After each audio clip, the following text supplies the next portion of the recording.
Haciendo un análisis retrospectivo nos damos cuenta que los pueblos indígenas hemos aprendido, ¿no?, a buscar estos espacios, hemos estado luchando por ellos, estos espacios donde se puedan tomar decisiones políticas en beneficio a nuestros derechos como pueblos indígenas. Para mí es muy importante el hecho de que hoy, luego de los 500 años o de resistencia, recién se inicia una nueva etapa de integración, de participación, de discusión, de planificación junto y hacia los pueblos indígenas.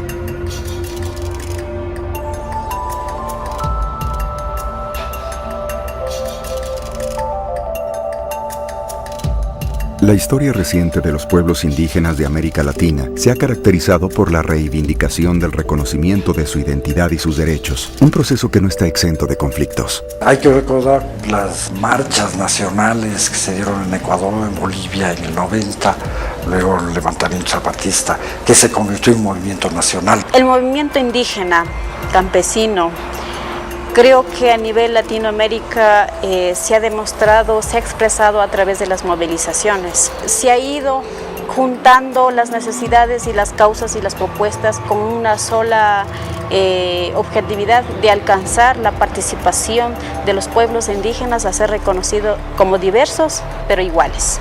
Yo no conozco sociedad que no sea étnica, con diferencias de etnias, pero el progreso democrático es la evolución de la sociedad étnica hacia la sociedad cívica. Y en la sociedad cívica efectivamente hay una igualdad.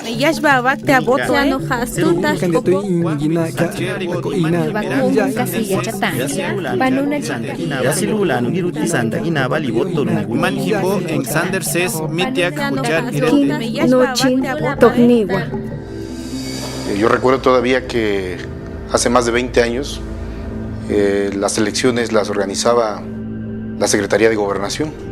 A raíz de que se creó el Instituto Federal Electoral, pues se hizo cargo ahora de generar las condiciones para las elecciones federales, locales y municipales. En México, tras las elecciones de 1988, se generaron las reformas que permitieron, entre otras cosas, el nacimiento del Instituto Federal Electoral y del Tribunal Federal Electoral. Declaro formalmente instalado el Consejo General del Instituto Federal Electoral, seguro de que sus resultados serán para bien de la República.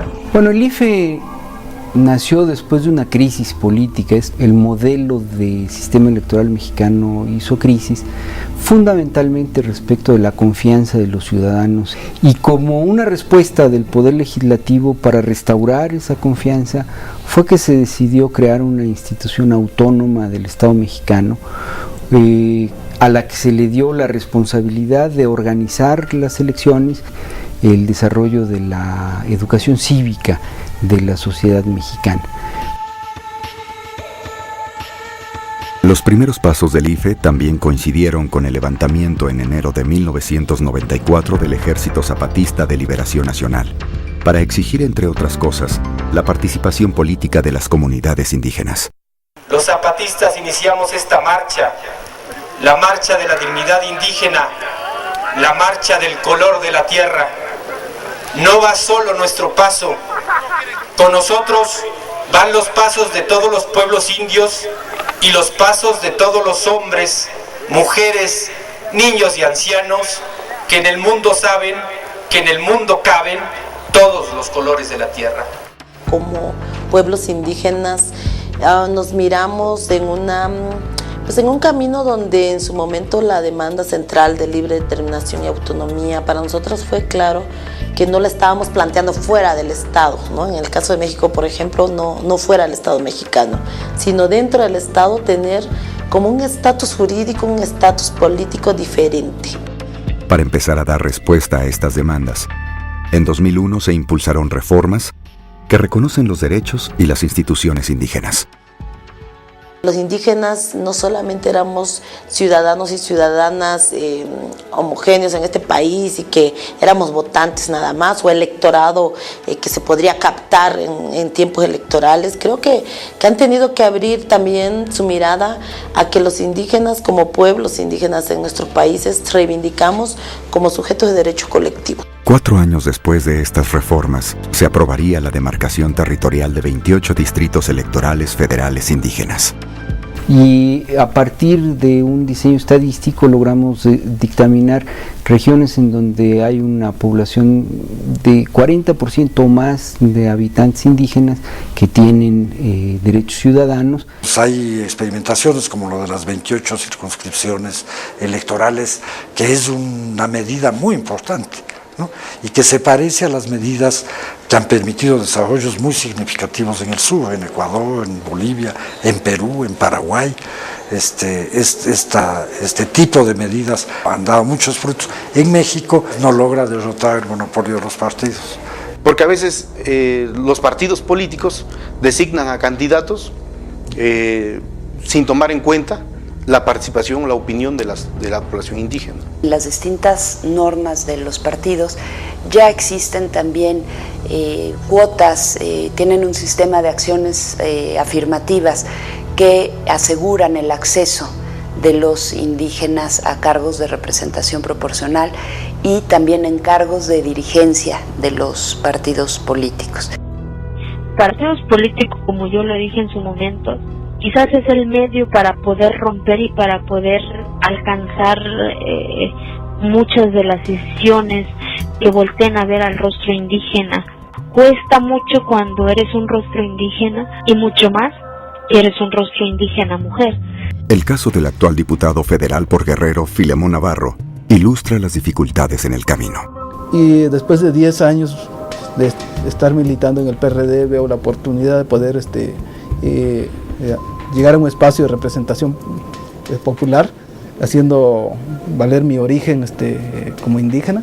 Se da este escenario que soy el único que se registra y el PRD me deja fuera, a recurrir al Tribunal Electoral del Poder Judicial de la Federación, el TRIFE, a alegar que se me estaban violando mis derechos político-electorales, que no bastaba que cumplieras con todos los requisitos estatutarios, todos los legales, sino que todavía me pedía acreditar mi calidad de indígena. Los magistrados, por unanimidad, resolvimos que le asistía la razón y ordenamos al partido político que se le registrara en los primeros lugares. Lo interesante de este caso es que con las sentencias del tribunal que fueron acatadas y la voluntad del partido político, se logró registrar a Filemón y hoy felizmente es diputado federal en el Congreso de la Unión. Había abierto un camino para que los indígenas recobráramos esa confianza de que la justicia era posible conquistar si teníamos todos los argumentos para poder ganar una pelea jurídicamente, haciendo valer nuestros sistemas normativos. Una democracia pluricultural debe permitir la convivencia de las prácticas y sistemas normativos indígenas con las normas constitucionales. El caso de Chamula, Chiapas, muestra los desafíos. El actual presidente municipal en ese entonces solicita licencia al Cabildo para poder participar y contender como candidato a diputado local por el 22 distrito electoral. De acuerdo a la Constitución, sabido es que son 90 días antes de la elección que tiene que separarse del cargo. Algunas semanas después, el presidente municipal con licencia participaría en las celebraciones de San Juan Bautista, una festividad tradicional de dicha localidad. La sala regional lo que trajo a la discusión es decir, si además de esta parte formal de la solicitud de licencia, la participación de una autoridad constitucional en una festividad que tiene una trascendencia política y religiosa para la cosmovisión de la comunidad de los tzotziles en San Juan Chamula, podía también tener trascendencias para efectos de la satisfacción del requisito de elegibilidad. Bueno, nosotros confirmamos, dijimos de que no procedía la inelegibilidad y se confirmó al candidato. Hablamos de los partidos políticos a nivel interno, quizá por usos y costumbres designe quién va a ser su candidato, pero el candidato ya contiende constitucionalmente. Entonces nosotros como tribunal sinceramente no entramos a la cuestión tradicional, nosotros vimos la cuestión de legalidad. Nosotros lo que planteábamos era la conciliación de los dos sistemas normativos y decir que el formalismo era insuficiente prácticamente para cumplir con ese conocimiento hacia la comunidad de la separación de las autoridades constitucionales para los efectos de la visión de la propia comunidad. Fue una sentencia para mí muy interesante porque me puso de manifiesto esta dificultad, no solamente la dificultad para la igualdad y la participación, sino que una vez entendido y superado esto y entendido este trato igualitario, viene el problema de armonización de visiones y de sistemas distintos que no son sencillos y que nos obligan a ir a otras herramientas y nos obligan como jueces a verificar el pensamiento de una comunidad para tratar de trasladarlo a nuestro sistema.